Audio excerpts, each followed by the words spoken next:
Olá pessoal, aqui é o Velgas. Hoje é dia 4 de março de 2026, 16 horas, horário de Brasília. Pânico no Kremlin. A queda dos ayatolás deixa Putin sem arsenal e acelera a vitória da Ucrânia. O eixo do mal está ruindo, com o regime e a morte de Ali Khamenei, o regime iraniano sob ataque direto.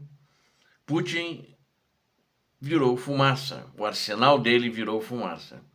Está deixando de receber mísseis que ele estava recebendo e também drones que, apesar de já ter estar fabricando, ele continuava recebendo porque há muitas perdas de mísseis em quantidades grandes, inclusive fábricas e depósitos foram destruídos e incendiados pela Ucrânia. Enquanto o Irã luta pela própria sobrevivência, a Rússia perde seu maior fornecedor de drones e mísseis. A nova realidade geopolítica redesenha o mapa da guerra. A queda dos ayatolás não é apenas uma crise no Oriente Médio, é o cronômetro da derrota russa em Kiev acelerando. Eu quero convidar você que não é inscrito, inscreva-se no canal da Verdade, aqui você vê somente a verdade. Quero convidar a todos a darem um like, compartilhem com as suas redes sociais e façam seus comentários. Muito obrigado. O pânico que hoje corre pelos corredores do Kremlin tem nome e sobrenome: colapso iraniano. E está sendo causado pelo fim do suprimento iraniano. Inclusive não só por causa da guerra, mas até por causa da mágoa que o ditador da Rússia não honrou em ajudar a defender contra os ataques. E os ataques dos americanos e dos ataques de Israel. Especialistas como Sergei Danilov, do Centro de Estudos do Oriente Médio, confirmam que a probabilidade de Moscou receber novos mísseis balísticos do Irã agora é zero. O motivo é físico e pragmático, claro. Primeiro, os ataques conjuntos dos americanos e Israel destruíram boa parte das fábricas de depósitos de mísseis dentro do Irã. Segundo, o que sobrou, o regime vai guardar para tentar não ser varrido do mapa, porque os americanos estão procurando justamente os depósitos que são subterrâneos para destruí-los, onde os mísseis estão armazenados. Para a Ucrânia, isto é um divisor de águas. Sem o fluxo constante de tecnologia e armamento iraniano, a máquina de guerra russa perde o fôlego necessário para manter a ofensiva. Vocês vejam a que ponto a Rússia, que se dizia grande, se autodenominava o segundo maior exército do mundo, maior, mas não o melhor, passou a usar, depois dos 2 anos de guerra, 1 ano e meio de guerra dessa segunda fase na Ucrânia, ela passou a usar e não tinha condições de produzir mais, o seu armamento e munições eram ruins e está pegando de fornecedores com tecnologia pior que a dela, Irã e Coreia do Norte.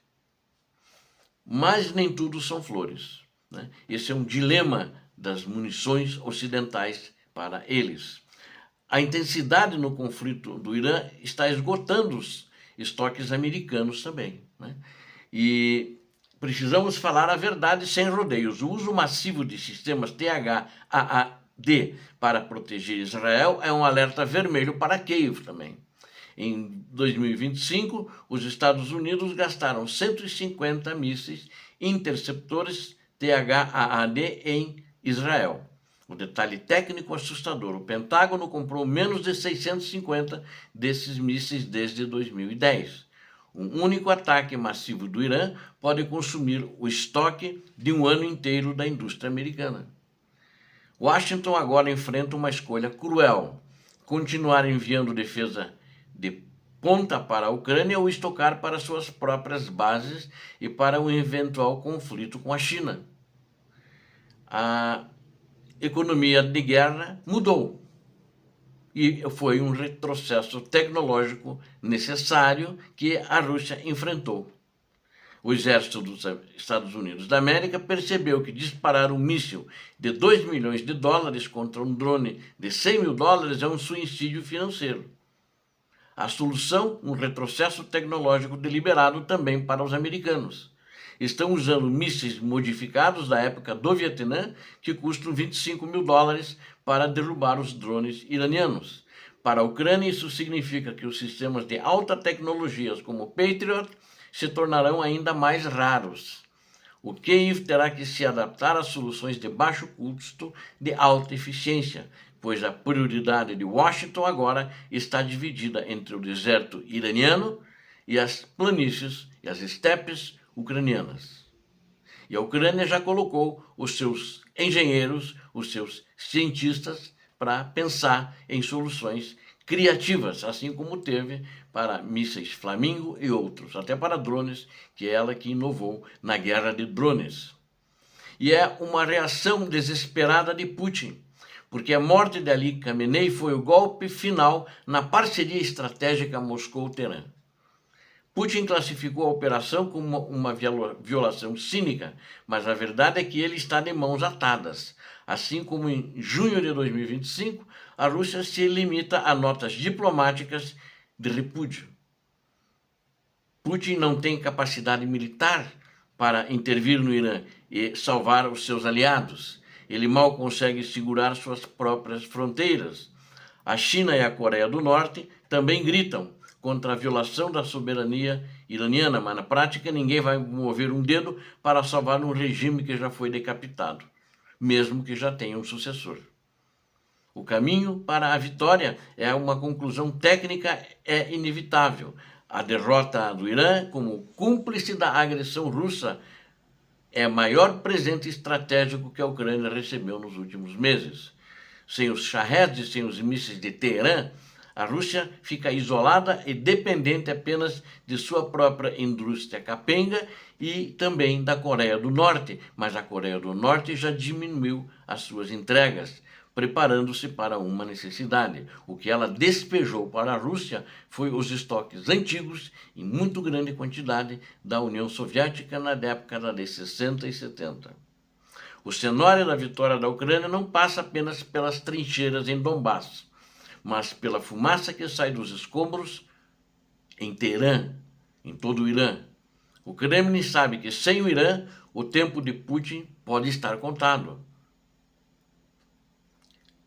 Onde antes dois impérios apertavam as mãos sobre o sangue de inocentes, hoje resta apenas o silêncio de um túmulo e a agonia de um isolamento absoluto. O eixo que pretendia vergar o mundo quebrou-se sob o peso da própria arrogância.